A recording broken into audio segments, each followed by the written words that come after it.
How do I introduce Vic Miller? What can I say about him? I tried to look up all this information on him, try to find how his career went, who wrote about him, but I think he started so early there wasn't any paper or printing presses or anything, so, back when the wheel was wood type of deal, so I'm gonna wing it, see what I can find out. Vic Miller started his racing career back in 1965, racing at the Norwood Arena in the hobby division or limited sportsman. By 1969, and I was only 2 then, he had teamed up with the legendary Ollie Silva and was running modifieds in the first Super that Vic had built. Who would have thought this would lead to one of the most impressive and successful super modified careers that we would ever see? The winning drivers that we would see in Vic's cars include, of course, Ollie Silva, Don McLaren, Eddie West, Bentley Warren, all Hall of Famers, Larry Record, the late Jim Cheney and George Munson, Gene Lee Gibson, Nate Boutwell, Mike Ordway Sr., Davey Hamilton, Eddie Bellinger Jr., and me. His cars have won from Maine to California, Canada to Florida, over 35 tracks in 11 states, from the bull rings of Hudson and Pine Speedway to the large tracks of Oswego and Thompson Speedways. Throughout the evolution of the offset supermodified, Vic's cars haven't changed much from the Frank Bartel creation that he built back in the early 80s. His four-bar design has won against the leaf spring, coilover, cantilever coilover, inboard pull rod design, and whatever else was thrown into the mix. Vic's cars have been the simplest out there. People keep coming over to the cars in the pits and saying to each other, there's no way that this car's even going to compete with those new style cars. But after the race is done, they seem to change their tune. Then they're just looking at the car, shaking their heads, looking it all over and trying to find the secret. There's no secret. Vic just builds a nice, clean, simple, strong car that works. He doesn't build anything fancy. There isn't any chrome or shiny paint. His favorite thing is Krylon spray paint. It's easy touch-up, he says. He builds everything in his garage. That isn't much of a garage. It's just a walkout basement in his ranch-style home. That's the only space that Lana gives him. His basement has all he needs: a lathe, a Bridgeport, tube and bender, welder, drill press, washer and dryer, refrigerator for all the beer that's on sale. The phrase cheapest man in racing doesn't exactly pertain to the race car, though. He doesn't skimp on the car, but he doesn't buy any more than he has to. Take the shocks, for instance. Vix is on the ISMA board of directors, and they were having a rules meeting on talking about the price of shocks and what to do to put the cap on how much money is spending on them. So they were going around to each member and asking them how much they paid for shocks. The members were saying 500 each, 800 each, 1,000 each. They were getting pricey. And they got to Vic. He said 400. So they said, see, even Vic pays $1,600 for a set of shocks. Vic says, no, 400. 400 for the set. You see, Vic goes to Thompson Flea Market, finds somebody with a bucket of broken shocks, brings those home, puts a couple together, puts them on the car. That's it. It's not cheap, just efficient. What's a shock anyway? I think we've won quite a few races where they're falling off anyway, right? Even the number 11 on the car, simple, 2 pieces of duct tape, inexpensive. But seriously, I started racing for Vic in 1995 and didn't know what to expect. All I know is that his cars went fast with anyone in them, so I knew I might have a chance if I drove for him. Well, my first race at Star, I learned a lot about Vic.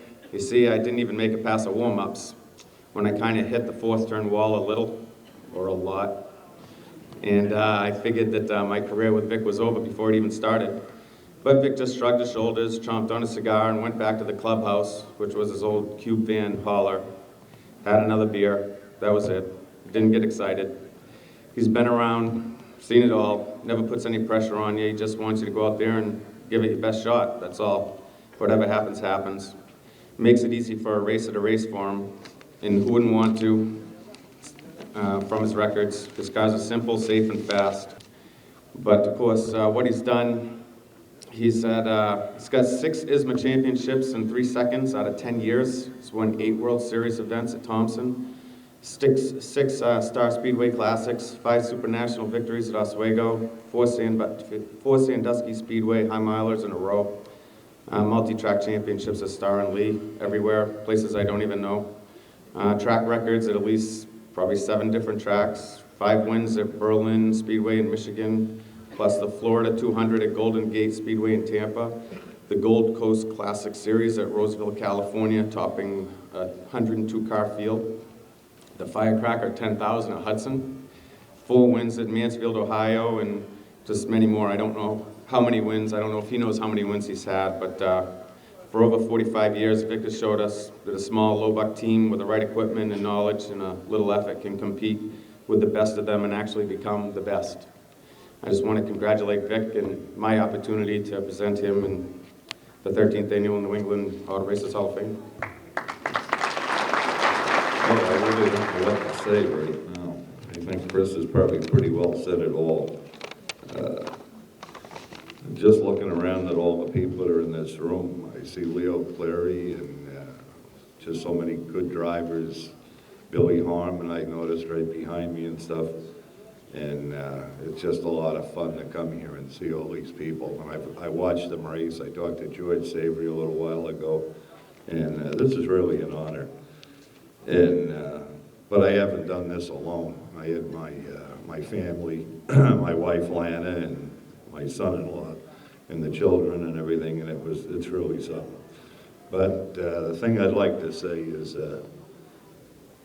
I own the car, but it's all the guys that work on it. And over in the corner somewhere over there, it's not a crew, it's a mob.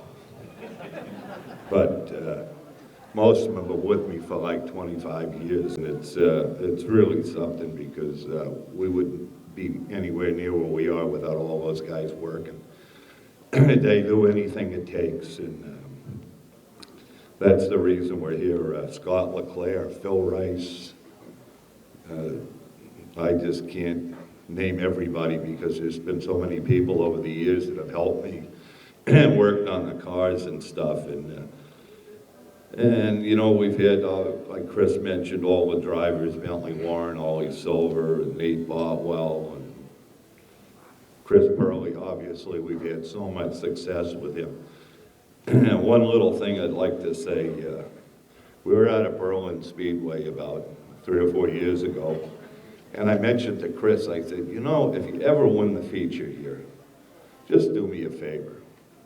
You know, when they interview you, just get up and say, I did it all myself. The crew is lousy, the owner is cheap. Well, he did, he got up and said that. And the place went nuts. I mean, the place was packed.